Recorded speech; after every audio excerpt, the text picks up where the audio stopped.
कुठलीही पूर्वतयारी न करता उपवासाचा मस्त असा भन्नाट पदार्थ आज आपण बनवूया. तर त्यासाठी 1 कप भगर घेतली, त्यातच पाव कप आपल्याला साबुदाणा घ्यायचा आहे.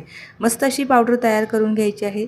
त्याच पावडरमध्ये आपल्याला 1 कप फ्रेश दही घालायचं आहे आणि 1 कप पाणी घेतलेलं आहे. पाणी आपल्याला थोडं थोडं करून याची मस्त अशी पेस्ट तयार करून घ्यायची आहे. या पद्धतीमध्ये एका भांड्यामध्ये काढून घेऊया. त्यातच एक कच्चा बटाटा, 4 ते 5 हिरव्या मिरच्या, थोडंसं पाणी टाकून याची सुद्धा पेस्ट तयार करून घ्यायची आहे आणि ही पेस्ट आपल्याला भगर आणि साबुदाण्याच्या मिश्रणामध्ये मिक्स करून द्यायची आहे. लगेच 2 चमचे तेल आपल्याला कडकडीत गरम करायची, जिऱ्याची फोडणी घालायची, थोडीशी कोथिंबीर, चवीप्रमाणे मीठ घालायची.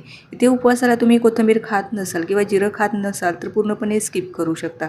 1 चमचा इनो फ्रूट सॉल्ट घालणार आहे किंवा खाण्याचा सोडा घालू शकता. पटापट मिश्रण मिक्स करायचं, ताटामध्ये ओतून घ्यायचं, वरतून थोडीशी लाल मिरची पावडर टाकायची आणि 15 मिनिटं हे आपल्याला छान असं शिजवून घ्यायचं आहे. त्यापूर्वी अजिबात उघडायचं नाही. 15 मिनिटानंतर हे छान व्यवस्थित शिजलं आहे. पूर्णपणे थंड करून याला मस्त असं कट करून घेऊया.